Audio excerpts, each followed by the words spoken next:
It is the Blue Room. It is your instant match reaction for Fleetwood Town 0, Everton 1. Everton into the third round of the League Cup, thanks to Damari Gray, who wasn't actually meant to be starting the game, but Tom Davis got injured in the warm-up. Whatever Everton are doing in training in these warm-ups, who knows? But yeah, we're in. It wasn't pretty. I can't imagine this is going to be the most memorable instant reaction ever. But Rob Vera's got a shirt on for it nonetheless. Like when you say it like that, it makes it sound like I usually go for these, and I don't. Do you mean like I have a shirt on that's buttoned, that actually has buttons and a collar? With a collar and buttoned, yeah. I mean, yeah.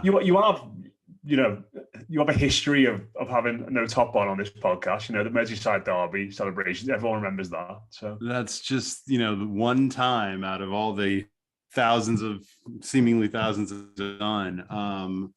Yeah, Matt, that was clearly an instant classic we'll be talking about for ages tonight. I mean, it's one of those where the less said about it, the better on some level, but we do have to talk about it. I think you would comment before we got on that was a pretty, I'll paraphrase here, it was a pretty tough watch. And I'm not really that surprised. I expect Everton without goal scorers, and in particular without a striker, or a fit for purpose to struggle against pretty sides, and even Fleetwood. I think in some ways you can, if you want to kind of squint and find a positive from that in the big picture, it just further underscores that Salomon Rondon is not a viable option here. Like there's a reason, and obviously it's not like we was considering him a viable option to be any kind of starting striker, but he's not really even he clearly doesn't even look the part in these types of games where you want to have a second or a third striker in your squad that can start these League Cup games and do a pretty good job. He just I don't even know that I can be mad at Salomon Rondon. I mean, he runs as hard as his old broken down body can run. I don't blame you.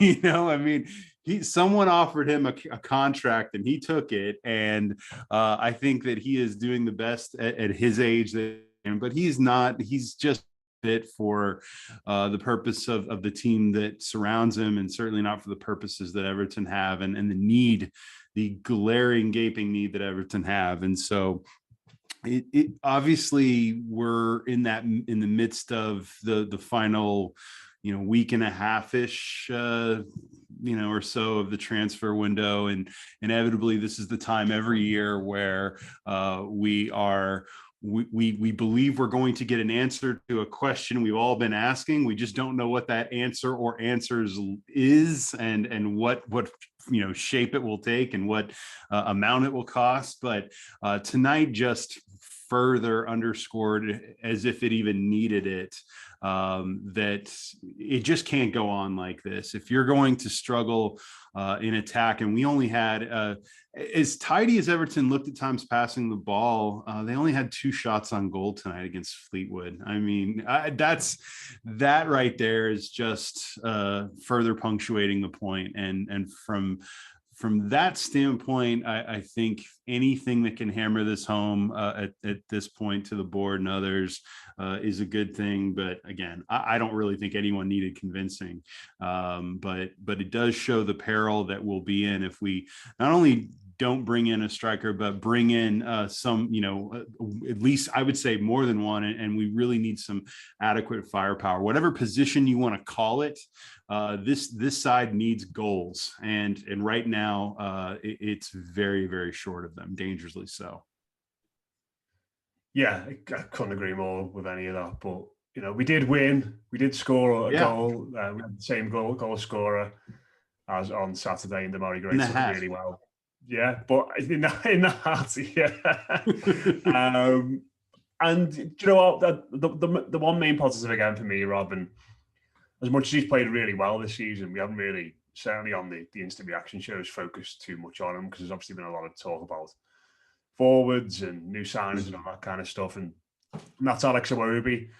Yeah. And when Everton score that goal and the ball drops to someone on the edge of the box, you sort of take a deep breath when you know it's him and you can relax because you know that the lad's going to pick the right pass at the moment. And I mean, tonight it looked like he was going to be playing initially as part of a front three or playing, in one of the wider spots next to Rondon. Obviously, the injury means that Gray comes in and he has to go back into midfield. And he was the best player on the football pitch yet again. And, I put on Twitter there that at the moment, he is comfortably Everton's best outfield player. I don't think there's any kind of doubt about that now. If you're picking a team, everyone's fit. At the weekend, he's the first player you pick in the 10 outfield positions, maybe along with Dominic Calvert-Lewin as well for different reasons. But right when he's fit, it's been an amazing turnaround for him, hasn't it? Because you go back a couple of years and it was these games that he was getting thrown into, being on the outskirts of the team, saying, show us what you can do to make sure you can try and force your way into the side. And we'd watch him and we'd see flashes and we weren't quite sure what he was. He'd say he was a number 10 himself. And all of a sudden he's showed he could play right wing back last season. He showed he could play in midfield three. Now he's playing as the sort of more mature, more defensively minded player in a midfield too. And it's just been lovely to see the way in which he's sort of been able to transform his game, craft out a role for himself, and become Everton's most important player at the moment, I'd say. Most important player, first name on the team sheet. To imagine talking like this a year ago at this time, Matt, would have just seemed it just would have seemed insane. I'm struggling to think of another comparison over the last 10 years of Everton football of a player whose fortune turned around in not only in such a pronounced way, but in such an unpredictable way. Anyone who says they saw this kind of turnaround coming from Iwobi, I just don't think I can believe them. I think when he struggled early on at Everton, I certainly was one who said, well, let's give it more than a few weeks. We tend to just make up our mind about players pretty quick sometimes, or maybe we just have a tendency to moan. I don't know, but it got bad. I mean, Iwobi just felt like a player who had some skills that didn't really translate into much that was effectual and would disappear in games. You couldn't exactly figure out what position was best. And now think how much that's turned. Not only is he easily the best player for us, he feels the most indispensable. He feels like a player that you can put at any position almost in the, like, I mean, he does not look out of place so far in this early part of the season. Not that it's ideal, but he does not look out of place if you said, look, tonight we need you to play more of a holding role. We need you to play a little bit further forward. He's played at wing back before. He just looks so comfortable with himself and in command out there. I think Calvert-Lewin may have been a player early on where people were just kind of like me, who were like, I don't see it. When is he going to score goals? But the thing about Calvert-Lewin is that he was this young player who was not ever really playing badly. He just couldn't do the one thing that, strikers need to do. So it's a bit of an apples and oranges comparison. Iwobi was abjectly bad for a long period of time. So I don't think it's anyone's fault if you thought he wasn't that good of a player. But from the back half of last season, and again, I want to remind people, and I'll say it again, over and over, because I think it's important to remember, Alex Iwobi was one of the 3 key players that kept Everton up last season. He, Richarlison, and Jordan Pickford. And I think they're on their own tier by themselves. What we wondered coming into the season was that just sort of a flash, or would Iwobi be able to pick up that level of play and bring it into this season? Not only has he done that, I think in some ways he almost seems like he wants to be out there. He wants to be out there, but he wants to have that role. He wants to be relied upon. And I think this was the best possible version of the idea of what you thought you were getting from Arsenal when Iwobi came. But yet, I don't know that any of us even thought he would be quite like this. I don't really know that any of us knew, and maybe he didn't even know what he was when he was at Arsenal, but he does seem at age 26 like a player who the lights have all come on. He's finally figured out who he is, what kind of player he can be. And he's certainly as vital, or the most vital player for Everton right now. And I don't know, it was funny because you would look at him and think he's the sort of player that ought to be getting a rest on a night like this after the way he's played these first few games. He plays all 90 minutes tonight. You know he's going to start at the weekend. And he looked as sharp from from the first minute to the very end of the game. His fitness looks incredible. I said it before on Twitter, I think yesterday, Matt. We're getting dangerously close to the last 18 months of his contract, and I think that is something that needs to be once this window is through. That's something that probably needs to be visited as soon as possible, because Alex Iwobi, given that he's in his prime, given that he's playing the best that he's played in ages, and given that he's putting it all together, is a player that Everton need to retain and continue to build around. Oh, Matt, you're on mute. Matt, you're on mute. There we go. I apologize. Yeah. Got a bit mixed up. I was letting Dave into the room. He is here now. Dave, I'm sure you heard the end of that. Maybe obviously didn't hear me while Rob was talking about Alex Iwobi, and not just how good he was tonight, but how he's been Everton's most instrumental, most important player at the start of the season. Have you ever seen a turnaround like this from an Everton player in your time watching the team? I can't really think of one automatically. I think he's been absolutely brilliant. I think what Rob said there was spot on. I think he's quickly become a player that is crucial and important to us. And, his confidence and maturity when he has the ball is quite phenomenal, really. When, if you'd said this to me, I don't know, you go back a year maybe, and given the difficulty he had in his initial spell with us, I think, I'd be like, what are you talking about? I could not have imagined that he'd come as good as he has been. He's the first name on the team sheet for me. I think the level of maturity, you often see players, this happens with a certain amount of players, I think, where, through so many different spells of their career, when they've been at different clubs, when they haven't found a club where they are, is supported as much as they have been recently by Everton fans. And I think a lot of fans, when you see them on social media and whatnot, have said that this guy has become somebody who is crucial to this team. And people are still getting used to saying it. I don't know if some people feel uncomfortable saying it, because, let's face it, everybody hates having said the wrong thing, don't they? Everyone hates thinking, oh, hang on, I can't really believe I'm sat here saying that Alex Iwobi is one of our most crucial players right now, and he's one of the first names on the team sheet. Doesn't roll too comfortably for so many people who would not have had him anywhere near this football club for so long, since we got him in from Arsenal. I don't know obviously how often Arsenal fans watch Everton, but it'd be really interesting to get some views from them, if they've watched him closely. Certainly in recent months, because he's been fantastic. And I don't think you'd ever see him in a captain's armband, but there is something about him that I watch that is infectious for the players that are in and around him. And I think it's been so brilliant to see. And I think to banging on about him here too much here, Matt. But your question there, you know, can you think of an Everton player that has turned themselves around like this? I can't think of anybody that has got anywhere near as close as the confidence I have when I see him on the ball. And the other thing about it as well is the versatility of him, where he can play.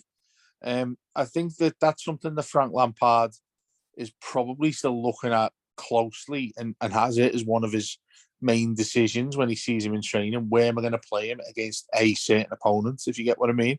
So, for instance, we when we go to Brentford at the weekend, you're like, well, where do you put him? Do you put him in the centre of the pitch? Do you try and put him on one of the wings? Do you put him as a 10? I mean, when we were all banging on at the start when he first came, thinking that, well, the only time I want to see him play is if he plays as a 10 because he's useless everywhere else. It's gone the complete opposite in that you could play him anywhere and still get a decent performance out of him. So I still think that's something we need to look at closely, especially when we come to what you're looking at from him away from home compared to when you have, hopefully, most of the ball when you're playing at Goodison Park. Sorry. Just sorry, I'm going mad with the mute tonight. It's not quite working properly. But Rob, you know, I think the other good thing about him as well is that late last season we were praising him for his work ethic and you know, the determination. But it feels like we're starting to see those little glimpses of class on the ball now, and it's more about that now than the running. Yeah, well, look, it's the application is sort of the minimum standard that we all sort of expect, and I mean, his work rate, his fitness, it's all just so apparent. And now it's almost like in getting comfortable with his identity as someone who comes in and plays like that. It's almost, I think he's really at the point now where before we would watch him, and I don't know if you guys feel this way too, he oftentimes, it looked like his head was a little heavy in terms of he was thinking about his next move a little too much. He was just thinking a lot.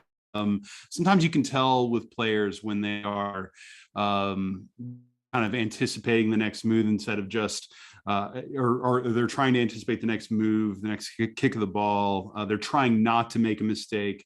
You can sense that in the body language, the hesitation, whatever. That is the part that really seems to have disappeared from Iwobi, and a lot of his natural skill has really begun to take over as he's gotten more comfortable in his own skin in a lot of ways. It's like once that confidence and really, I think it's a chicken or egg sort of thing. Do the results come from the confidence? Does the confidence come from the results? I mean, I don't really know, but what I do know is that I think Iwobi having tangible results, playing such a crucial role in one of the most important chapters of the football club that he's at right now. I think bringing that into this season has allowed him to just go out there and play. When Alex Iwobi just goes out and plays, all of that talent, all of that promise that everyone has been remarking about since his days at Arsenal just seemed to come to the surface. And for me, I mean, you saw it tonight. It's not like, and by the way, even really good to great players, they'll have a pass. They still have a pass go every once in a while. I mean, there's nothing perfect out there, but he seemed clearly a level above pretty much everyone out there. He was pinging balls everywhere. He also knew when to make the conservative choice and to get the ball to someone else without giving it up, and kind of keep things going. He just seems to get it while he's out there. He knows what to do, when to be aggressive, when not to be. And some of I think that one, Matt, I think you remarked on Twitter, like that volley pass that he had near the end of the game. I mean, it was David Silver-esque, that one, yeah. Oh, it was incredible to watch. And he's starting to make the special flashes that we would see every once in a while become more customary and more ordinary for him. And yeah, I think that's really the key. I think that we talk a lot right now about and rightly so, about the transfer window, players that we need, the players we couldn't afford to lose, whatever. I mean, Alex Iwobi right now is just so vital to this thing, and you get the sense that if Everton can address the attack a little bit more, and in particular just address the glaring hole at the striker position and the forward attacking positions in general, that he is going to, if he continues to maintain this level of play, you're going to see then all of this translate into more results in terms of wins and losses for Everton on the positive side. So from that standpoint, I'm really excited, and I don't want a season like this and performance level like this wasted. So that makes it even more important in some ways for Everton to address these glaring needs that they have right now. Yeah, no, we spent a lot of time and I won't be there, but thought he deserved it because we've not really done much focus on him throughout this season. And he has been our best player by a mile. A few other bits and pieces from the game, a few players who had decent games, others who didn't, with tricky circumstances. The one other player I want to speak about individually, Dave, was Amadou Onana, who I thought started off quite quietly, didn't really get on the ball all that much in the first half, but for some reason became a target for Scott Brown's hatchet man. He got booted up in the air. He got the odd forearm to the face, etc., etc. And the lad just got on with it, and it felt like the more that they did that, the more he sort of grew in the game, and that's really impressive for a player that's still very young and still very new to this football club and this footballing culture.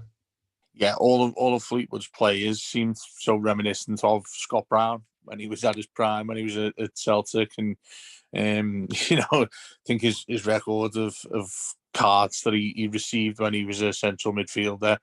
I think the referee, there were a couple of occasions where I thought, hang on, that's got to be a second yellow. That's got to be somebody getting a yellow if they hadn't been given one already.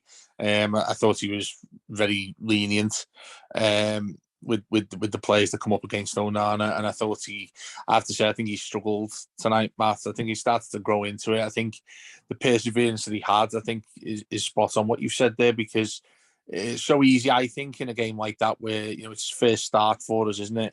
Where he's getting so physically presented by a challenge that it'd be so easy for him to stay down and just Frank Lampard to take him off as soon as possible. And I thought that was going to happen on several different occasions when we saw like Warrington on the side of the pitch. It looked like he was about to come on. I thought, yeah, Onana's going to come off here, and he didn't. So that's to credit him, I think.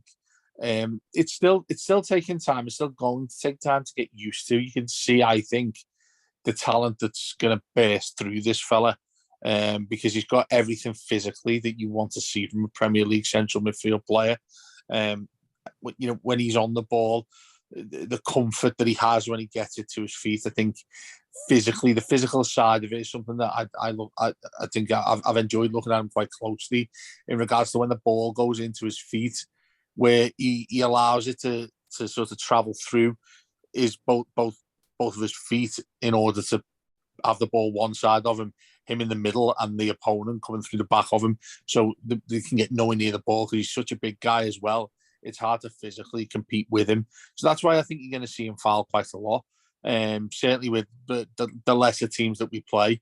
Hopefully there's 3 or more of them in the Premier League that we end up playing against, Matt. But yeah, I thought it was an interesting game to watch with him, and I thought a difficult one that you're going to go to tonight. I think, I'd be really surprised if some of his teammates, maybe a Seamus Coleman type, would say, "Look, you're going to get kicked at tonight. They're going to target you. You've come in to us on such a big transfer fee that there's going to be players here who want to just ruffle you up as best they possibly can." And I thought he handled it fine.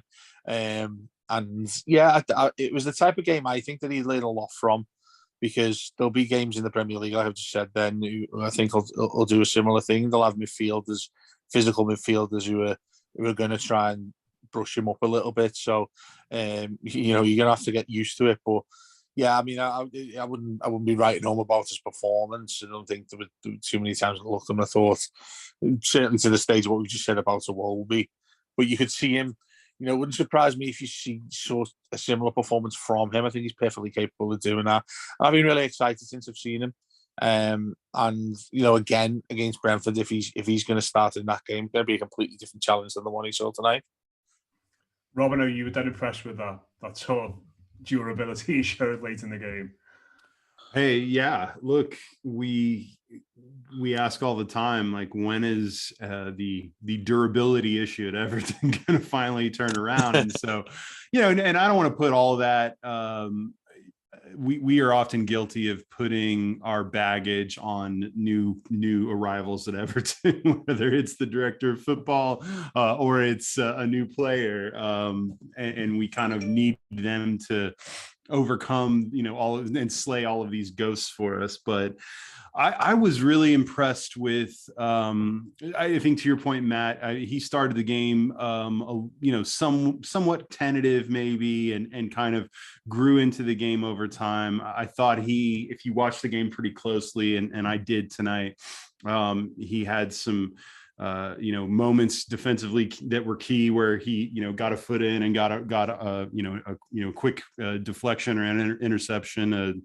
He was able to, I thought at times, pass the ball in a manner that made me think that he's going to eventually start to hit these and start to get it, because he's got the right idea. He had one of his best passes of the game. I think he was like in the middle of the pitch, and I think he sprayed like would have been like a 40-yard pass out to Patterson, who set up what should have been a goal for McNeil that maybe was one of the worst shots I've ever seen in the history of this football club. And there were a lot of those tonight. There were just a lot of just not even close attempts on goal tonight. Even Iwobi was guilty of that at one point. But and then of course at the end of the game, you saw that galloping run, and that was that moment where the light clicks in your head, and you're like, okay, I get it. That's the thing that he can do, and that he has got in his proverbial locker, that he's going to be able to kind of harness and hone over time. The way in which he's able to stride and kind of glide with those long legs down the pitch. It does. You get the idea of what Onana is supposed to be and what he can be. What I was most impressed by, though, tonight, and believe me, his restraint was bless you, David. His restraint. I tried to hit mute as quick as I possibly could and just about missed it. This is such a high level production tonight. I love it. The thing I was most impressed by. If you're going to do it, it's going to be the Carabao Cup second round. Fair enough. Yeah, fair enough. No one's listening to this anyway. But I think the thing that most impressed me about Onana was the way he kept his cool. He certainly kept his cool better than I did. I called the match official tonight names that I will not repeat on this podcast because I could not believe. I mean, at one point, Vinagre, that Sean Rooney, hard man, like body check Vinagre right in, like it was a hockey play, right into the advertising boards. And then you had just the endless takedowns. It did appear that they were targeting Onana. He must have been taken down with high challenges at least half a dozen times tonight. And the stamp on the ankle, how that wasn't even a card, unless I missed it. I don't believe that there was a card issue. There may have been a card issue for that, and there was another one that it wasn't, but there should have been cards for more of those. And Onana just, not only for him to stay in the game, I was worried he'd broken his ankle and thought, oh God, here we go again. But to then come back, and he kind of limped a little bit at first, and then he had some of his best moments. He almost scored off of a corner. He had a deflected shot. Then he had that galloping run. These are the types of games when we talk about development of young players. that are so key, because that development will include games like this that are a bit uneven, but they have these moments where they test the players, fortitude, test their toughness, test their decision making, test their overall ability to keep their cool. These are all valuable lessons that you only get by playing minutes. And so for me, I was thrilled to see that Onana not only got the start tonight, but he made it through 90 minutes in a win. He had some highs, he had some lows. He definitely had to ride the wave of, I think, Matt, what you referred to as a pretty yard dog team tonight in Fleetwood, which I think is a kind way of phrasing what those guys were tonight. But I was impressed, and I don't know how significant the Tom Davis thing was. The commentator made it sound like he wanted to continue to play after suffering the injury in warmups, but Lampard said no. Hopefully he's back for the weekend. We really don't want to be down any of these players. You want to have Davis, you want to have Onana, you want to have as many of these guys available as possible. But no, really impressed with Onana. Can't wait to see more. This was an important early test, and I feel like he passed with flying colors. And just to finish off, me and you spoke about this earlier, Dave. It'd be interesting to get Rob's thoughts on it as well. Some reports tonight from Paul Joyce. The Tottenham are trying to get involved in this Anthony Gordon saga, but Chelsea still remain pretty confident of getting a deal done.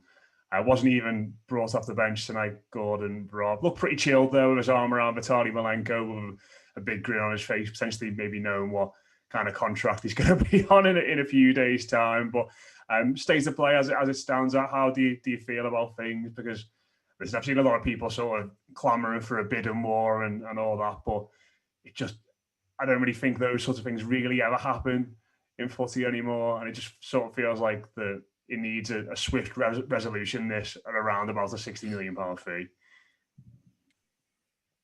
Rob. Oh, sorry. I thought you were going to Dave first. Boy, we're really on a roll tonight. This is a shocker, isn't it? This is this is a shocker. That'll probably be the name of this episode tonight, if we want to. Actually, I guess it's just it's just Fleetwood. Maybe we'll make an exception for this one. What a shocker! So look, if you haven't listened to the most recent kickabout that I did with Mark Mosey, it's last week, and you'd think a lot has changed since then, but it really hasn't. I think the only thing that's changed is that we kind of centered our discussion around a hypothetical bid of 50 million, and now we're talking about a range of 60 million. And I think based on the reports, Everton's pushback at this point is not really about keeping the move from happening, but more around how much of that is up front versus, kind of the less attainable add-ons and those sorts of things. The player seems to want the move. I almost took, and I witnessed that too. The camera tonight was certainly on Gordon quite a bit for a player who didn't get on the pitch. He looked absolutely loose and comfortable and jovial with his teammates. And if anything, that only convinced me more that he is about to get what he wants, and that this is not a matter of if, but when. And I think that win is probably coming pretty soon. I think, and this is all me speculating wildly, but it's a podcast that we're doing very poorly tonight, so we might as well speculate wildly. Time for you to launch your ITK career. That's right. It's just a wild speculation. Only you can see my face and I have a name and all of that. But I would say that, in the case of Everton, I think that they've probably been aware of what the answer to this question of Gordon going to Chelsea is for more than, let's just say, that they're not still deciding whether or not they're going to sell him. They're just trying to figure out what they're trying to get the best possible deal at the end.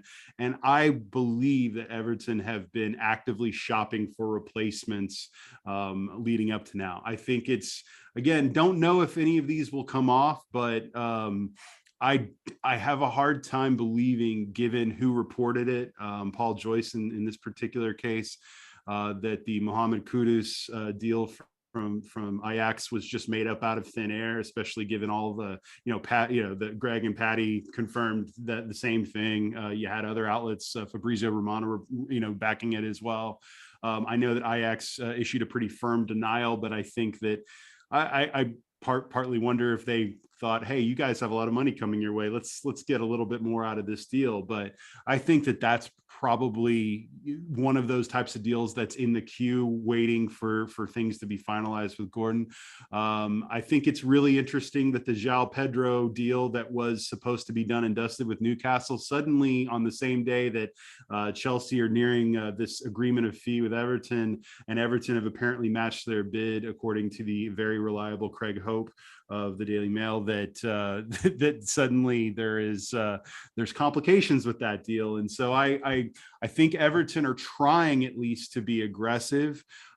Of course, none of it really matters unless they pull it off, right? None of it really matters unless they bring in the quality that is required in some of these positions to bring goals to the side, to not only be able to replace Gordon adequately, but also to do so thoughtfully. And that may, by the way, that Gordon is sold, a Broja type or a striker is brought in on loan, 2 other players are bought, and there's still money left over that can be spent in January, can be spent next summer.